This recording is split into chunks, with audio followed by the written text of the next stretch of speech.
வணக்கம் சென்டமா வீவர்ஸ், நான் உங்கள் கபிலன். நம்ம இப்போ தான் எக்ஸாம் இதெல்லாம் முடிச்சிருக்கோம். குரூப் 4 எக்ஸாம்ஸ்லாம் எவ்வளோ கஷ்டமாக இருக்கோ, எவ்வளோ டஃப்பாக இருந்துன்னு நம்மளால் புரிஞ்சுக்க முடியும். ஸோ இதுக்கப்புறம் வர குரூப் 2 எக்ஸாம்ஸில் நம்ம ப்ரிப்பரேஷனை இப்போயே ஸ்டார்ட் பண்ணிவிடுவோம். அந்த ப்ரிப்பரேஷன் ஸ்டார்ட் பண்ணுறதுக்கு சிறு ஒரு துணுக்கு தான் இந்த தமிழரசு மேகசின். ஏன்னா Tamilarasu magazine full and full எதை பற்றி பேசுது, எதை பற்றி சொல்லுது அந்த மேகசின் அப்படின்னா, நம்ம டிஎன்பிசி எக்ஸாம் ஓரியன்டில் அது ரொம்ப இம்பார்ட்டன்ட். ஏன் அப்படின்னா, இது தமிழ்நாடு கவர்மெண்ட் கொடுக்குற மேகசின், மந்த்லி மேகசின். அது மட்டும் இல்லாமல் இதில் எவ்வளோ ஒரு திட்டத்தை கொண்டு வராங்க, அந்த திட்டத்துக்கு எவ்வளோ செலவு பண்ணுறாங்க, அது தொடங்கிய நாள் அப்படின்னு சொல்லிட்டு இப்போ நடக்கிற இந்த டிஎம்கே கவர்மெண்ட் இந்த தமிழ்நாடு அரசில் பேசப்படுது. ஸோ அப்படிங்கிறப்ப அது இம்பார்ட்டன்ஸ் தானே. ஸோ அதனால இதோட இந்த ஜூன் மந்த்துக்கு உண்டான இருக்கிற மேகசினோட இம்பார்ட்டன்டான பாயிண்ட்ஸ் மட்டும் இதில் கொடுத்துருக்கு. மொத்தம் இதில் 25 பேஜ் இருக்கு. ஸோ அது மட்டும் நம்ம பார்த்து எக்ஸாம் பாயிண்ட் ஆஃப் வியூவில் நம்ம பார்த்துப்போம். வாங்க. தமிழரசு செய்தித்துறை வெளியீடு ஜூன் மந்த் மேகசின் 2025. ஓகேவா? ஃபார் ஆல் டிஎன்பிசி எக்ஸாமுக்கு இப்போ குரூப் 2 எக்ஸாம் வரப்போகுது. சென்டர் மேப்ல ஆன்லைன் கிளாஸஸ் போய்கிட்டு இருக்கு. உங்களுக்கு நாங்கள் நம்பர் கீழே தரோம். அதில் காண்டாக்ட் பண்ணி ஆன்லைனில் ரிஜிஸ்ட்ரேஷன் பண்ணிக்கங்க. General English, general Tamil, GS, அதுவும் இல்லாமல் மெயின்ஸுக்கும் சேர்த்து, அதாவது குரூப் 2 அதாவது descriptive type plus group 2A மெயின்ஸ்க்கு எல்லாத்துக்கும் சேர்த்து ஒரே பேக்கேஜஸாக உங்களுக்கு ஆஃபரில் இந்த குரூப் 2 கிளாஸஸ் ப்ரொவைட் பண்ணுறோம். ஸோ கால் பண்ணி நீங்கள் உங்களை ரிஜிஸ்டர் பண்ணிக்கங்க. இந்த வரப்போகிற 76 நாள் இருக்கு குரூப் 2 எக்ஸாமுக்கு, ப்ரிலிம்ஸ்க்கு. இந்த வாய்ப்பை மிஸ் பண்ணிடாதீங்க. ஜென்ரல் இங்கிலீஷ் மூலயமா நீங்கள் ஈஸியாக மெயின்ஸ் எழுதுறதுக்கு ஒரு அரிய வாய்ப்பு இது இருக்கு. ஓகே, வாங்க தமிழரசு இன்னைக்கு இந்த ஜூன் மந்த்துக்குள்ளாத என்ன பார்ப்போம். இந்த ஜூன் மந்த் உள்ள மேகசின்ல ஒன்றா உலகத்துயர்ந்த புகழல்லார் பொன்றாது நிற்பதொன்றில் அப்படின்னு சொல்லிட்டு ஒரு குறள் கொடுத்திருக்காங்க. இந்த குறளோட பொருள் என்ன அப்படின்னா, ஒப்பற்றதாகவும் அழிவில்லாததாகவும் இந்த உலகத்துல நிலைத்திருப்பது புகழை தவிர வேற எதுவும் இல்லை. புகழ் தான் ரொம்ப எதோடையும் கம்பேர் பண்ண முடியாதுன்னு சொல்றாங்க. ஓகேங்களா? எளிமை ஆளுமை திட்டம், இந்த ஜூன் மேகசின்ல எளிமை ஆளுமை திட்டம் பத்தி பேசியிருக்காங்க. இந்த எளிமை ஆளுமை திட்டம் தொடக்க விழா எப்ப நடந்தது அப்படின்னா, அரசு சேவையின் நடைமுறைகளை எளிதாக்கும் திட்டம் தான் இது. தொடக்கம் 29/5/2025. ஏன்னா ரொம்ப முக்கியம். ஏன்னா இப்போ உள்ள இதுக்கு கூட எந்த டேட்ல தொடங்கினாங்கன்னு சொல்லிட்டு இந்த குரூப் 4ல கூட கேட்டாங்க. ஸோ இந்த ஸ்கீமோட டேட் எல்லாம் ரொம்ப நோட் பண்ணி வச்சுக்கோங்க. மனிதவள மேலாண்மை துறை சார்பில் நிர்வாக சீர்திருத்தம் முன்னெடுப்பதாக உருவாக்கப்பட்ட திட்டம் தான் இந்த எளிமை திட்டம். இதோட முக்கியத்துவம் என்ன அப்படின்னா, 10 சேவைகளின் நடைமுறைகளை எளிமையாக்கி மக்கள் பயன்பாட்டிற்கு இணைய வழி சேவையாக கொடுக்கணும். சேவை மூலியமா கொடுக்கணுங்கிறது தான் இது. அது என்ன 10 சேவைகள் அப்படின்னா, முதற்கட்டமா சுகாதார சான்றிதழ், பொது கட்டட உரிமம், முதியோர் இல்லங்கள் உரிமம், பணிபுரியும் மகளிருக்கான தங்கும் விடுதிகள் உரிமம், மகளிர் இல்லங்கள் உரிமம், சொத்து மதிப்பு சான்றிதழ், அதுக்கப்புறம் வெள்ளை வகை தொழிற்சாலை பட்டியல் விரிவாக்கம், புன்சை நிலங்களை விவசாயம் அல்லாத செயல்பாட்டிற்கு பயன்படுத்த தடையின்மை சான்றிதழ். இது அனைத்தும் இந்த 8 பிளஸ் 9 நன்னடத்தை சான்றிதழ், அரசாங்க ஊழியர் கடவுச்சீட்டு பெறுவதற்கான தடையின்மை சான்றிதழ். இது அனைத்தும் சேவை மூலியமா நம்ம ஈஸியா பெறதான். ஸோ இதை நம்ம மெயின்ஸ் பாயிண்ட் ஆஃப் வியூல இதை தெரிஞ்சு வச்சுப்போம். துரிதப்படுத்தும் குழுக்கள் எது அப்படின்னா, முதல் குழு ஸ்கிரீனிங் கமிட்டி. இந்த ஸ்கிரீனிங் கமிட்டி மூத்த அதிகாரி கொண்டு படிப்படியாக வருகின்ற முன்மொழிகளை ஆராய்ந்து ஆலோசிக்கிறது. எம்பவர் கமிட்டி எதுனா, முதல் குழு ஆலோசித்த பின்பு சட்டத்தை பின்பற்றி எவ்வாறு எளிமைப்படுத்த முடியுமோ அந்த அளவுக்கு உத்தரவுகளை நடத்தி முடிக்கிறதுக்கு தான் இந்த 2 கமிட்டி. அது என்னன்னா, எம்பவர் கமிட்டி, ஸ்டீரிங் கமிட்டி. இதுக்கு பேரு ஸ்கிரீனிங் கமிட்டி முதல் குழு, எம்பவரிங் கமிட்டின்னு 2வது குழு அப்படி மட்டும் ஞாபகம் வச்சுக்கோங்க. அதுக்கப்புறம் இந்த ஸ்டீரிங் கமிட்டி, எம்பவரிங் கமிட்டி இது 2த்தையும் பார்த்த பிறகு அடுத்தது என்ன நெக்ஸ்ட் போவோம். நெக்ஸ்ட் இந்த திட்டத்தினோட சிறப்பு அம்சங்கள்லாம் என்னென்னு சொல்லிட்டு நமக்கு வரையறுக்கப்பட்டிருக்கு. இந்த திட்டத்தோட சிறப்பு அம்சம் என்னன்னா, வெள்ளை வகை தொழிற்சாலைகள் பட்டியல் 609ஆக உயர்த்தப்பட்டிருக்கு. உரிமங்களுக்கான கால வரையறையை நீட்டித்திருக்காங்க. அதுக்கப்புறம் நம்பிக்கை அடிப்படையில சுய சான்றிதழ், தனிச்சார்பு அமைப்பின் சான்றிதழ் இணையதளம் மூலமாக வழங்குறது. அதுக்கப்புறம் தொழில் வளர்ச்சிக்கான புதிய வாய்ப்பு, இணைய சார்பு, எளிய நடைமுறை, அனைவருக்கும் பயன். இது மூலியமா சேவைகளை துரிதப்படுத்த இந்த திட்டத்தை யூஸ் பண்ணிட்டு இருக்காங்க, வழங்க முடிவு செஞ்சிருக்காங்க. அதுக்கப்புறம் மக்களை போற்றிய மகத்தான திட்டங்கள் எது அப்படின்னா பூமாலை திட்டம். இந்த பூமாலை திட்டம் என்னன்னா கிராமப்புற மக்களுக்கு, ஓகேங்களா, கிராமப்புற மக்களுக்கு கைவினை பொருட்களை நகர்ப்புறங்களில் விற்பனை செய்து உரிய விலை பெறுவதற்கான நிலையான மையங்களை அமைத்து அவர்களுக்கு பொருளாதாரம் வளர வேண்டும் அப்படிங்கிற ஒரு எக்கனாமிக் டெவலப்மெண்ட் ஒரு ஸ்கீம் தான் இது பூமாலை திட்டம். கிராமப்புறத்துல இடையே பொருளாதார ஏற்றத்தாழ்வு இருக்கு, ஓகேங்களா, அதை கலையணுங்கிறதுக்காக கிராம நகர்ப்புற பொருளாதார சமநிலைக்கான கைவினை பொருட்களை விற்பனை மையத்தின் புதிய பூமாலை திட்டம் ஒண்ணு தொடங்குறாங்க. இதுல முத்தமிழ் கலைஞர் அவர்கள் திருவள்ளுவர் மாவட்டம் அம்பத்தூர்ல 9/4/2000 அன்று தொடங்கி வைத்தார் இந்த பூமாலை திட்டத்தை. அதோட கலைஞர் கைவினை திட்டமும் சேர்த்து என்ன பண்ணியிருக்காங்க, இந்த கலைஞர் கைவினை திட்டம் அப்படிங்கிறது என்ன அப்படின்னா இது ஒரு சென்ட்ரல் ஸ்கீமோட காப்பி தான் சொல்லலாம். இதனால குறு சிறு மற்றும் நடுத்தர தொழில் நிறுவனத்துறை சேர்ந்த கலைஞர் கைவினை திட்டம் ஒரு 15-25 தொழிலோட திட்டம் தான் அது, ஓகேவா. அந்த திட்டம் தமிழ்நாட்டுல அனைத்து கைவினை கலைஞர்களும் சமூக பொருளாதார மேம்பாட்டிற்காகவும் என்ன பண்ணியிருக்காங்க அப்படின்னா அவர்களுக்கு முழுமையான ஆதரவை அளிக்கும் விதத்துல நிதியுதவி மற்றும் திறன் பயிற்சி, ஸ்கில் டெவலப்மெண்ட் அண்ட் இதுக்கு எத்தனை வருஷம் எக்ஸ்பீரியன்ஸ் இருக்கணும், 35 வருஷம் எக்ஸ்பீரியன்ஸ் இருக்கணும். அதாவது அந்த தொழில் என்ன அப்படின்னா விஸ்வகர்மா திட்டத்தோட இது ஒரு தமிழ்நாடு வெர்ஷன் தான். விஸ்வகர்மால 18 வகை இருக்கும், இல்ல 25 வகை. சோ இதுல என்னன்னா 35 வயசு, அதுல 18 வயசா, இதுல 35 வயசு நிரம்பி இருக்கணும், 5 வருஷம் ஒரு தொழில எக்ஸ்பீரியன்ஸ் இருக்கணும். அவங்களுக்கு 5 லட்ச ரூபா மானியமா கொடுப்பாங்க. சோ அந்த கலைஞர் கைவினை திட்டத்துல இருக்கிற அந்த 5 வருஷம் எக்ஸ்பீரியன்ஸ் கேட்டிருக்காங்க. எந்தெந்த இதுல அப்படின்னு பாத்தீங்கன்னா 25ல முடி வெட்டுறது, கார்பெண்டரு, அப்புறம் நெய்தல், துணி நெய்தல், அப்புறம் பட்டுப்பூச்சி வளர்க்கறது, அப்புறம் கார்பெண்டரு, தச்சரு, இத மாதிரி இருக்கிற ஒவ்வொரு இதே மாதிரி இருக்கிற கொத்தனாரு, இவங்கெல்லாம் கூடை பெய்யறவங்க, நெய்யறவங்க, முடையிறவங்க, அதுக்கப்புறம் பானை செய்யறவங்க, இவங்க இது மாதிரி ஒரு 25 தொழிலுக்கு இவங்க மானிய இதுல கொடுக்கறது, ஸ்கில் டெவலப்மெண்ட் கற்றுக் கொடுத்து இவங்களுக்கு தொழில் அமைச்சு கொடுக்கறதா இந்த கலைஞர் கைவினை திட்டம், ஓகேங்களா. மாண்புமிகு தமிழ்நாடு முதலமைச்சர் திரு மு க ஸ்டாலின் அவர்கள் காஞ்சிபுரம் மாவட்டத்துல குன்றத்தூர் சேக்கிழார் அரசு ஆண்கள் மேல்நிலை வளாகத்துல 19/4/2025 இது தொடங்கி வச்சார், ஓகேவா. இதுதான் நமக்கு மெயின். இப்போதைக்கு இருக்கிற எக்ஸாமோட பேட்டர்னு இந்த குன்றத்தூர் சேக்கிழார் அரசு ஆண்கள் மேல்நிலை பள்ளி எந்த டேட்டு 19/4/2025 இதைதான் இப்போதைக்கு கேட்கறாங்க. ஸோ இதை தெரிஞ்சு வச்சுக்கிடணும். அப்புறம் உலக தமிழ் ஆராய்ச்சி நிறுவனத்தின் அறிஞர்கள் அவையம் அப்படின்னு சொல்லிட்டு இவர் யார் அப்படின்னு பாத்தீங்கன்னா உலக தமிழ் ஆராய்ச்சி நிறுவனத்தின் அறிஞர்கள் அவையம் என்ற தலைப்புல நிகழ்வு ஒன்று எப்ப நடந்துச்சு அப்படின்னு பாத்தீங்கன்னா அறிஞர்களோட அவையம், ஓகேங்களா, 29/5/2025 என்று தொடங்கி வைக்கப்பட்டாங்க. இந்த நிகழ்வின் மூலம் துறை சார்ந்த வல்லுநர்கள் கலந்தாய்வு கூட்டம் நடத்தப்பட்டிருக்கு. ஸோ இந்த உலக தமிழ் ஆராய்ச்சியோட வல்லுநர்களின் கருத்துக்களை பெற்று திட்டங்களை நிறைவேற்றப்படும், ஓகேங்களா. அந்த உலக தமிழ் ஆராய்ச்சியோட தலைவர் தான் அந்த போட்டோல பார்த்தோம்ல அவரு. அப்புறம் கலைஞர் பன்னாட்டு மாநாடு மையம் அடிக்கல் நாட்டுதல். இது என்ன பன்னாட்டு மையம் அப்படின்னு பாத்தீங்கன்னா அடிக்கல் நாட்டப்பட்டது 29/5/2025. இதோட மதிப்பு 525 கோடி. செங்கல்பட்டு மாவட்டத்துல முட்டுக்காடு கிழக்கு கடற்கரை சாலையில 37.9 ஏக்கர் பரப்பளவுல உலகத்தர வசதிகளும் அமையிருக்கு, ஓகேங்களா. பொதுப்பணித்துறை சார்பில் பொதுப்பணித்துறை அமைச்சர் யாரு இப்ப அப்படின்னா ஏவா வேலு அவர்கள். ஸோ அது கீழே இது நடக்கிறாங்க.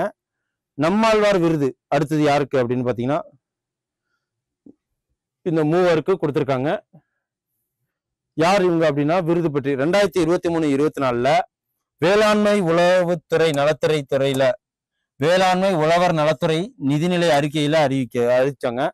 முதல்ல 2024 3 விவசாயிகளுக்கு வழங்கப்பட்டது. உயிர்மை வேளாண்மையை ஊக்குவிக்க உயிர்மை வேளாண்மையில் ஈடுபடும் 3 விவசாயிகளுக்கு இந்த என்ன விருது அப்படின்னா நம்மாழ்வார் விருது வழங்கப்படுகிறது.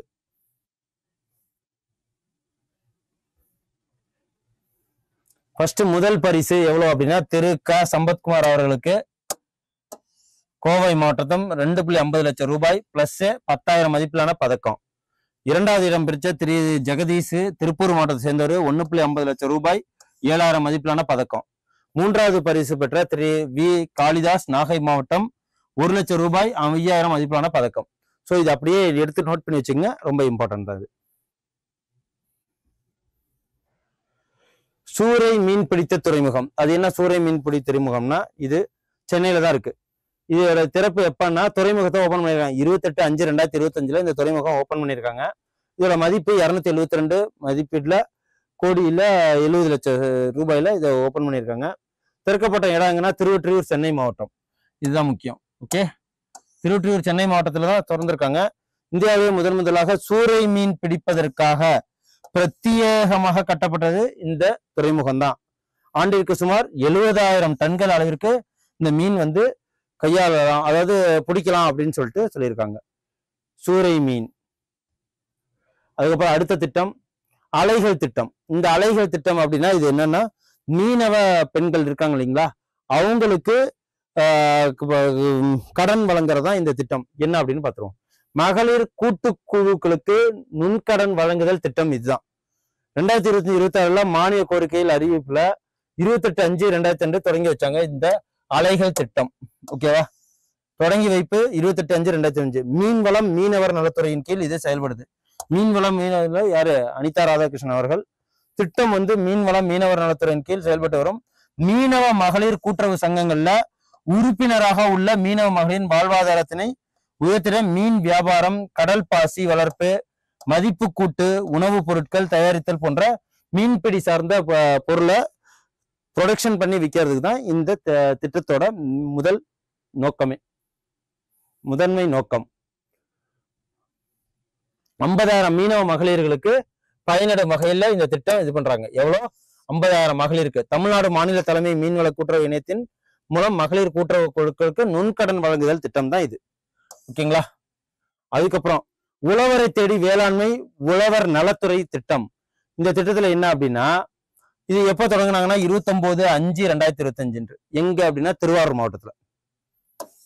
இது என்னது? உழவரை தேடி வேளாண்மை உழவர் நலத்துறை திட்டம். இது வலங்கிமான் வட்டம் மாணிக்கமங்கலம் கிராமத்துல காணொலி வாயிலாக தொடக்கப்பட்டது.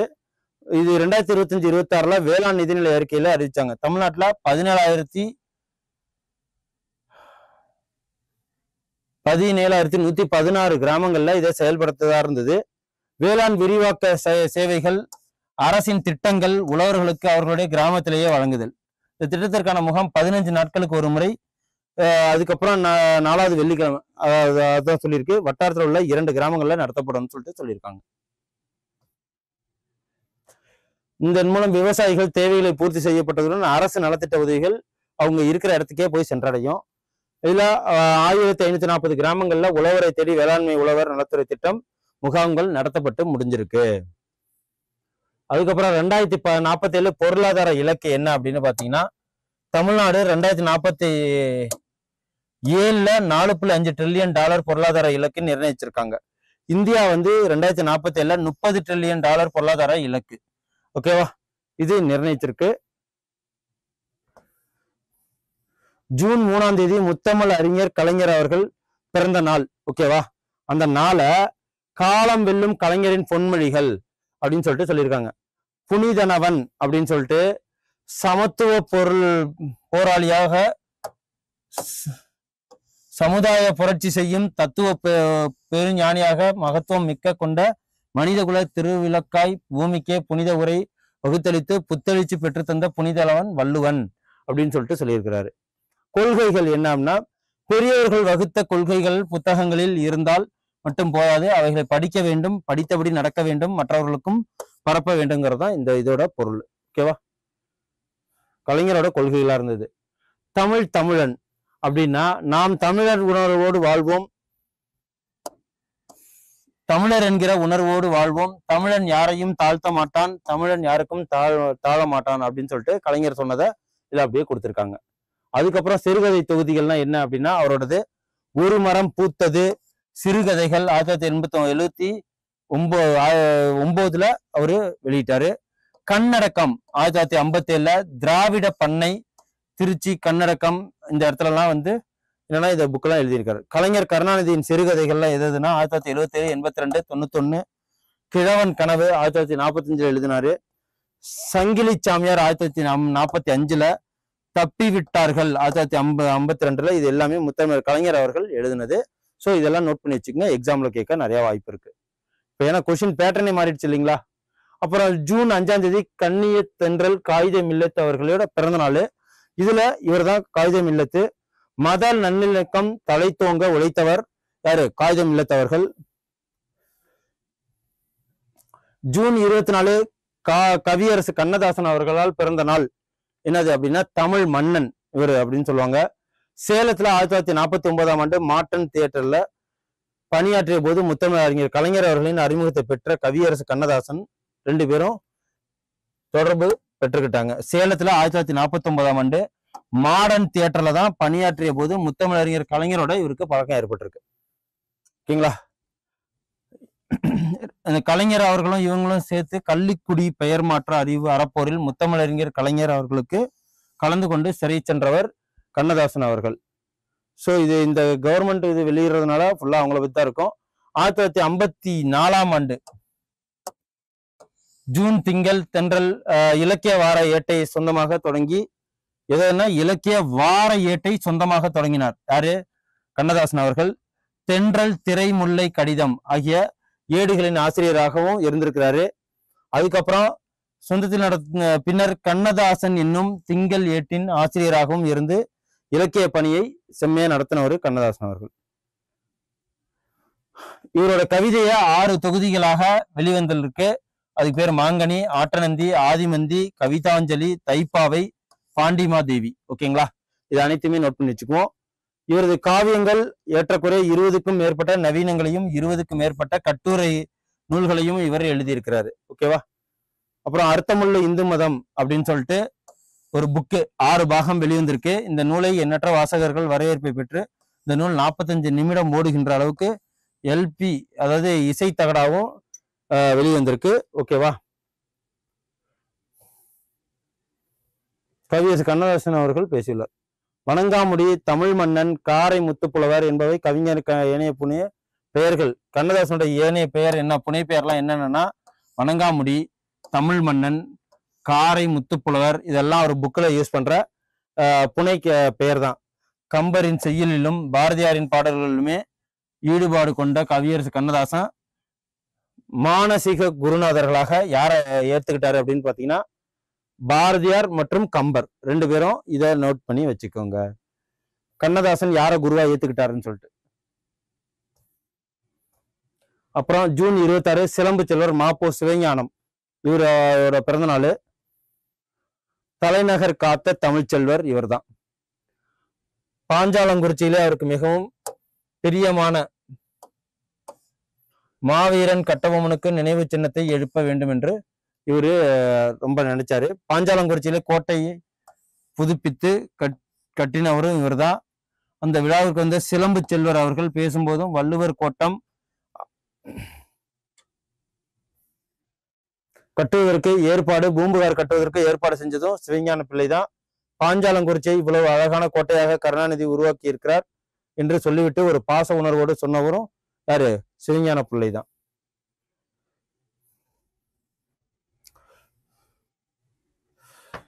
ஸோ இந்த மாப்போசியோட இதுதான். இவர் வந்து தலைநகர் காத்த தமிழ்ச்செல்வர் மாப்போசி அப்படின்னு சொல்லிட்டு சொல்லுவாங்க. முத்தமிழர் கலைஞர் அவர்கள் 17/2006 அன்று சிலம்பு செல்வம் மாப்போசி அவர்களால் 100ஆண்டு நிறைவு விழாவை ஆற்றிய உரையிலிருந்து இதெல்லாம் சொல்லியிருக்கிறாங்க.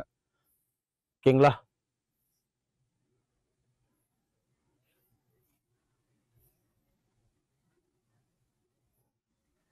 இவர் மாப்போசி என்னென்ன பண்ணியிருக்காருன்னா சிலப்பதிகார ஆராய்ச்சி, சிலப்பதிகாரம் பற்றிய ஆராய்ச்சி நூல் எழுதியிருக்கிறாரு. தமிழக வரலாற்றில் ஒரு பொன்விழா, தமிழக வரலாற்றில் ஒரு பொன்விழா பற்றிய நூல், வள்ளலார் கண்ட ஒருமைப்பாடு அப்படின்னு சொல்லிட்டு ராமலிங்க அடிகளோட கொள்கையை வந்து எழுதியிருக்கிறாரு.